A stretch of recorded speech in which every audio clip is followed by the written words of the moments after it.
Hi, Taurus. So, what is up? How was the last half of May for you? Was it good? Did you do anything special? Let me know. This is for Taurus, Sun, Moon, Rise, Venus. Check out your other astrological points. See how your story marries as a whole. See what Taurus is being governed by at any point in your charts. Creates this really cool storyline. So, what does this month have to tell you? Well, let's see, Taurinians, my beloved Taurus. Ooh. Let's see, commitment. Oh gosh, all right. New connections being made. Hear the dogs barking, it's about loyalty. That's right, I'm taking it as a sign in synchronicity. Guys, if this reading resonates, awesome, let me know. If you need clarification, let me know. If you want to book your own personal reading, let me know. Everything's in the description. And let's see, there's one more in here. I don't ever really work with a set number of cards, just as long as I'm not reading half the deck. This is cool. We are kicking this reading off with Saints and Angels, During Virtue, PhD.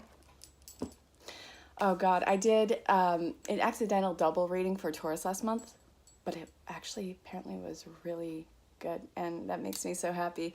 Guys, thank you so much for all your love and support. Thank you for all the booked readings. Thank you for the just everything. You guys are awesome. This is about commitment.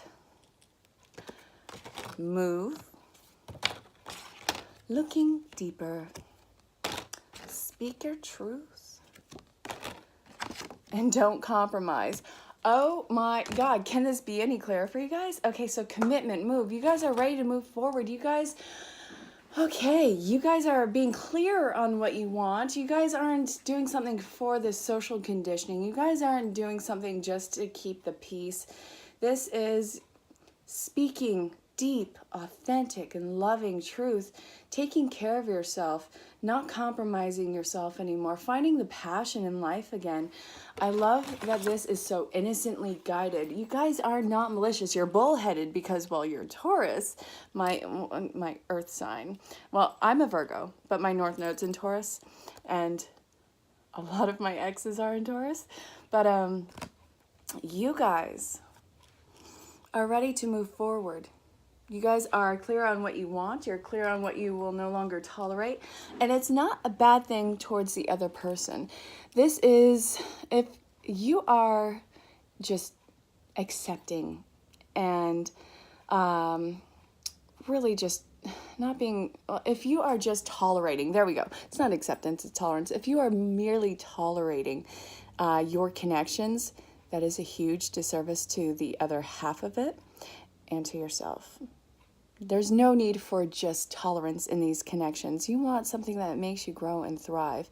Let someone else thrive in these connections. It's mutual contract here. So if it's not working for you, then you have to be clear and transparent, which is, I see you doing that. So commitment, it's going to take a daily effort, but I see you guys doing it. Okay. Where else are we going? Daily guidance from your angel. Oh, wait, no. Let's see. Spirit Song Tarot from Paulina Cassidy. Don't be afraid of the cards or how they come out or how they lay. It's how the story marries as a whole. And as long as half the deck doesn't come out, we'll see what is up. All right. I'll take jumpers. I'm not going to take everything that falls. Well, I'll take everything that falls if it's individualized. You get what I'm saying? Stop being so demanding on it, Taurus. Okay, what's going on here? Come on. Oh, okay, chill. Okay. Let's see there. Oh, okay. I got you, boo. All right, this was third. And temperance. Okay. Oh, I see what's happening, Taurus. Okay. So you guys have a lot of cards. Isn't this always the case with my readings, though? You guys have Temperance in reverse. The Queen of Crystals. The Four of Acorns. Nine of Feathers in reverse. The Magician. The Six of Acorns. So what this is talking about, God, you guys have so many comfort cards. You guys were holding on to so tightly to strings that you just should have let go. It's holding on to what you thought should be, what was meant to be, and it's doing so much emotional, spiritual, and maybe even physical damage because you guys are Taurus. You guys hold a lot of stress, a lot of physical stress on you. So this is as we're stepping into June. Again, this is for the beginning of June reading, so the 1st through the 15th. And this is, guys, you're learning the art of letting go, the art of non-attachment, and letting life unfold naturally. Everything is magic in connection to itself. What is meant for you will not pass you. What is not for yours to keep, no matter how hard you try to hang on to it, it is going to leave your life. And that's not something that you need to be afraid of. You're not being abandoned, you're evolving. And you're this incredible being. So this is the art of letting go for you. And learning that simply by allowing life to happen and not trying to control every movement, you'll find better harmony and peace in yourself. You'll start to see the bittersweet beauty of what was an idea and what was a solid foundation. Willpower, because you're going to want to go back to old situations. It seems comfortable because it's familiar. It doesn't necessarily mean that it's healthy. It's kind of like codependency. In fact, I'm going to say it's like codependency. You know, this goes for any relationships, that validation from the other person, whether or not it's healthy. When we are in connections, we start bouncing off each other's personalities, and different connections will bring out different aspects of people. So what is a toxic relationship for you doesn't mean that you are a bad person. It means that this is a toxic connection.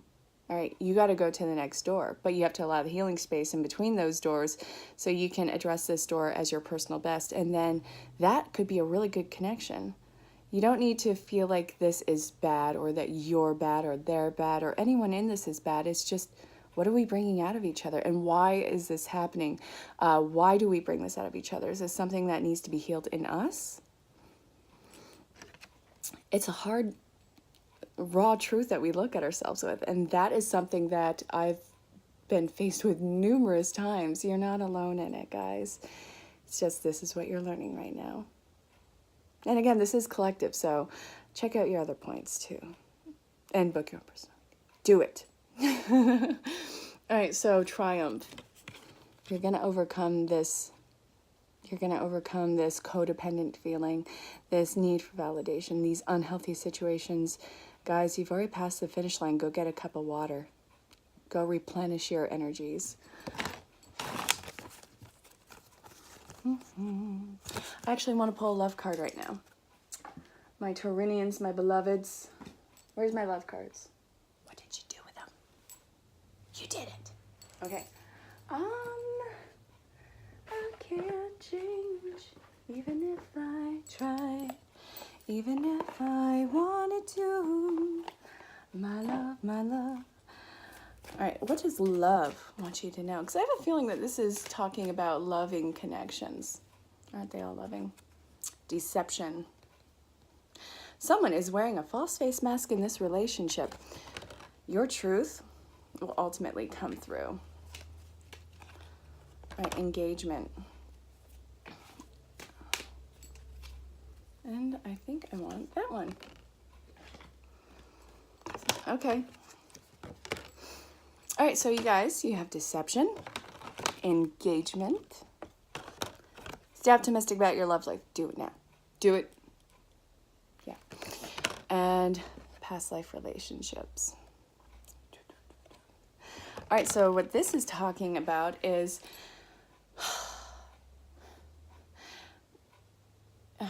that feeling that you don't deserve love or happiness, or that you have to behave a certain way. It's really, again, stepping away from social constructs and conditioning.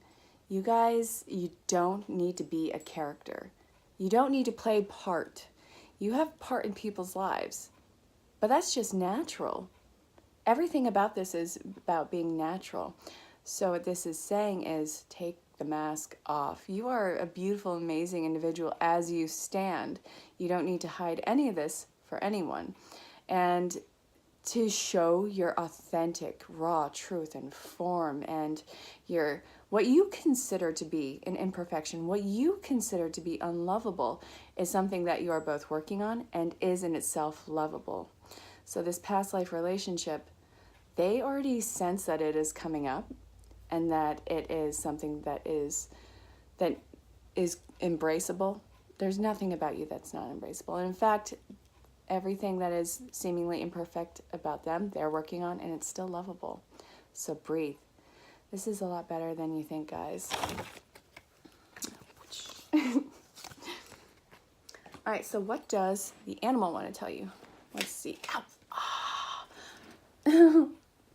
Oh, I knew I cut myself. I have a shell anklet on. It's an actual shell. I just cut my ankle. Son of a gun.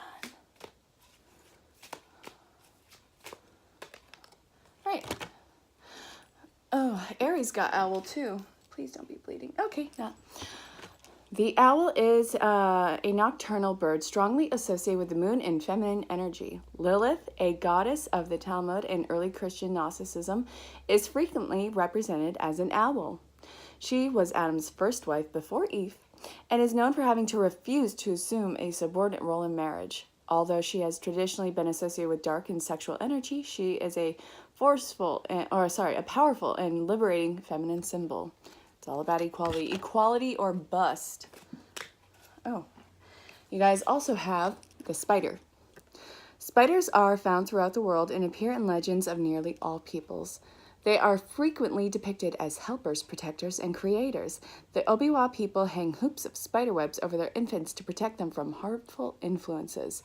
Other Native American peoples, particularly those of the Southwest, associate spiders with a grandmother spirit who lives underground. The spider grandmother is a source of wisdom and links to the underworld. She rises from her realms to offer advice, particularly before a dangerous or large undertaking. The spider woman in this painting, draped in a thick robe with flowing hair and a ghostly face, recalls the legends of the ancient grandmother. Yeah. So, Taurus, Sun, Moon, Rise, Venus.